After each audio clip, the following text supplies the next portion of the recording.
Samantala, dumako naman sa Palasyo ng Malacanang para sa iba pang mahalagang balita mula sa aming kasamang si Elena Luna, live mula sa Palasyo ng Malacanang.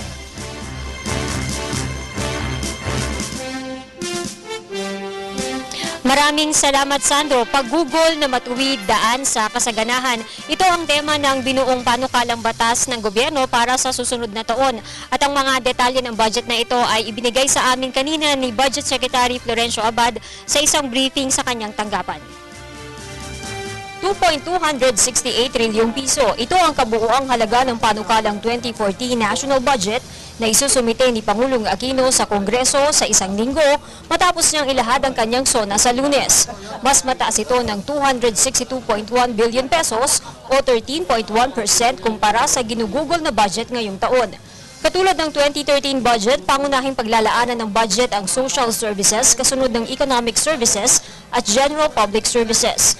Nasa 37.2% ang bahagi ng social services, mas mataas ng 2% kumpara ngayong taon. Sa mga ahensya ng pamahalaan, pinakamalaki pa rin ang budget na makukuha ng Department of Education, pangalawa ang DPWH at pangatlo ang DILG at pang-apat ang Defense Department. Kabilang sa gagastusan ng budget sa susunod na taon, ang mga kukuning karagdagang sundalo at pulis. DILG and DND have always been ranked up there simply because of the huge personnel cost that they require because of the number of policemen and soldiers that are in the payroll. But DILG is also going to be recruiting about 20,000 more policemen. And part of this is dictated by the need to promote greater visibility in tourism zones of the country. Panglimang kukuha ng malaking budget ang Department of Health. The biggest increase, however, will be enjoyed by the Department of Health. And this is a commitment that the President made when he appealed to Congress to pass the sin tax reform bill.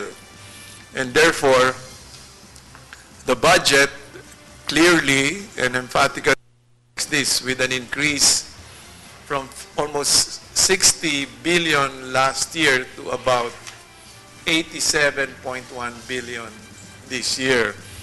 And a big chunk of that will go to the payment of premiums under the PhilHealth program.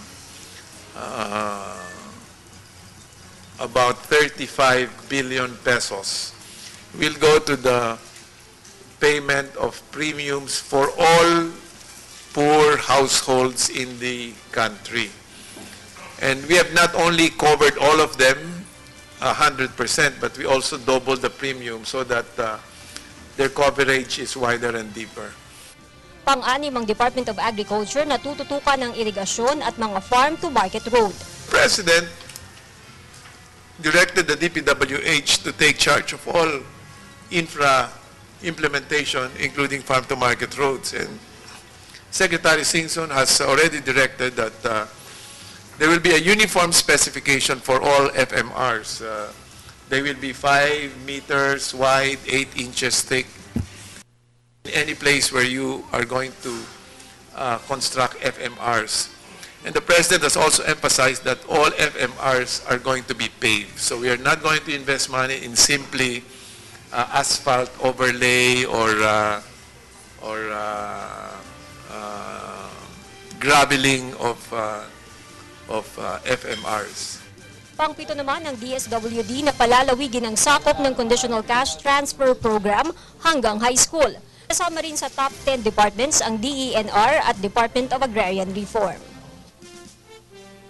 Sinabi rin, Sandro, kanina ni Secretary Abad sa kanyang press briefing na may 4 na sektor na tututukan ang 2014 national budget para sa inclusive growth.